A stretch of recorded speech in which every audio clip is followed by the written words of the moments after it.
सास का कायाकल्प। राधा को अपनी सास से बहुत प्यार था। मम्मी जी, आपकी साड़ी कितनी प्यारी लग रही है। काश मैं भी आपके जैसी साड़ी पहन पाती। अरे बेटा, हमारे जमाने में तो साड़ी ही चलती थी। तू क्या करेगी साड़ी पहनकर? दिन भर भागा दौड़ी करती है। साड़ी कंफर्टेबल नहीं फील कराएगी। तू तो ऐसे ही जचती है बेटा। राधा सास को लेकर घूमने जाती, सैर करती और उनसे खूब बातें किया करती थी। एक दिन, अरे राधा और माँ सुनो, अब हम लोगों को बम्बई चलना पड़ेगा। मेरी नई नौकरी वहीं लगी है। अरे वाह माँ, कितना मजा आएगा ना। अरे नहीं नहीं, मैं नहीं जाऊंगी। बड़ा शहर, बड़े लोग, मेरा दिल नहीं लगेगा। अरे माँ, मैं हूं ना आपके साथ। और सारा परिवार बड़े शहर में शिफ्ट हो जाता है। एक दिन, राधा, तू भी अब नौकरी में जाने लगी है। मैं तो बोर हो जाती हूँ। सोच रही हूँ आसपास की औरतों से दोस्ती कर लूँ। हाँ हाँ माँ, और क्या। यहाँ की औरतें तो किटी पार्टी और बहुत सी फन लविंग एक्टिविटी करती हैं। तो बेटा, दो चार फन लविंग से मुझे भी मिलवा देना। बहू सास के साथ बाहर निकलती है तो देखती है कि सास की उम्र की जो औरतें टहल रही हैं, उनका पहनावा ओढ़ावा सास से बिल्कुल अलग है। लेकिन फिर भी राधा एक औरत को रोकती है। Hello aunty, how are you? Oh great darling. Aunty, हम लोग यहाँ नए शिफ्ट हुए हैं। ये मेरी मम्मी है। क्या ये कल से आप लोगों को ज्वाइन कर सकती हैं?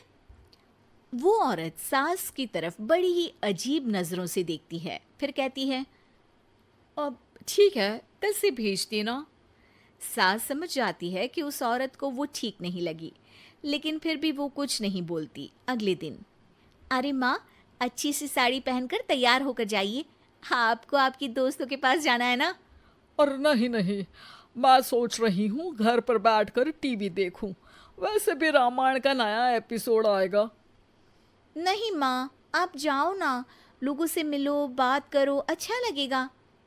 ना चाहते हुए भी सास उन लोगों के पास जाती है, लेकिन सभी सास से बुरा व्यवहार करते हैं। सास मुंह लटकाकर घर आ जाती है।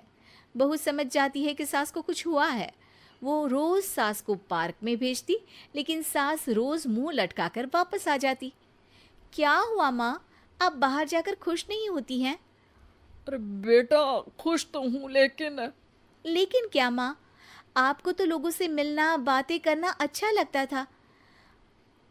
मैं देख रही हूँ कि आजकल आप बाहर से आती हैं तो परेशान सी दिखती हैं।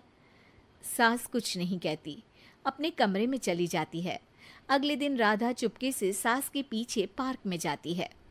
हेलो, कैसे हैं आप लोग? एक औरत मुंह बनाकर साइड हो जाती है। सभी एक दूसरे से बात करती हैं, लेकिन राधा की सास साइड में चुपचाप अकेली बैठी रहती हैं। राधा घर आती है और सास के वापस आने का इंतजार करती है। सास मुंह लटकाकर घर आती है। अरे मम्मी जी, तब से इंतजार कर रही हूँ, जल्दी तैयार हो जाइए, मार्केट जाना है।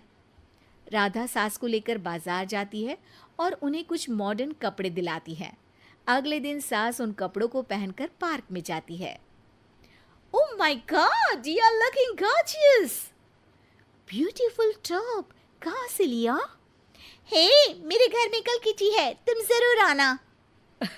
अजीब औरतें हो तुम लोग। मैं रोज आती थी तब तो तुम लोग सीधे मुंह बात भी नहीं करती थी। आज इन कपड़ों को देखकर तुम मुझे घर बुला रही हो। लेकिन सुनो, अब मुझे तुम लोगों से कोई बात नहीं करनी और ना ही दोस्ती करनी है। अरे तुम तो बुरा मान गई। वैसे दोस्ती नहीं करनी थी तो ये कायाकल्प क्यों किया? ये मेरी बहू ने किया है।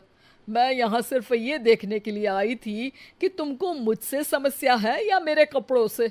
कपड़े तो बदले जा सकते हैं। अच्छा चलो, जो भी हो, अब हम लोग तुम्हें अपने साथ रखने को तैयार हैं। लेकिन अब मुझे तुम लोग नहीं पसंद। ये बोलकर राधा की सास वहां से चली जाती है। वाह माँ जी, आज तो आपका चेहरा खिला खिला सा लग रहा है। लगता है आपकी सहेलियों ने आपको अपना लिया।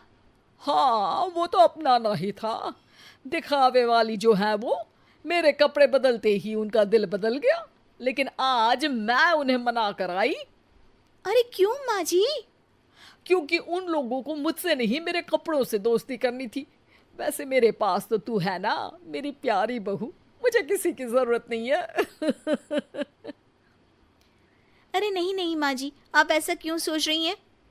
बेटा ये गलत भी तो नहीं है, जैसा देश वैसा भेष। क्यों? ठीक है ना माँ, अब जब ये हम लोगों का देश है तो क्यों ना हम यहाँ का भेष अपना ले। हाँ हाँ जरूर, मैं तो तैयार हूँ। समय के साथ खुद को बदलने में कोई बुराई नहीं है, लेकिन कहीं नकल के चक्कर में बंदर ना दिखने लगूं। खैर, बहू लग जाती है सास की कायाकल्प।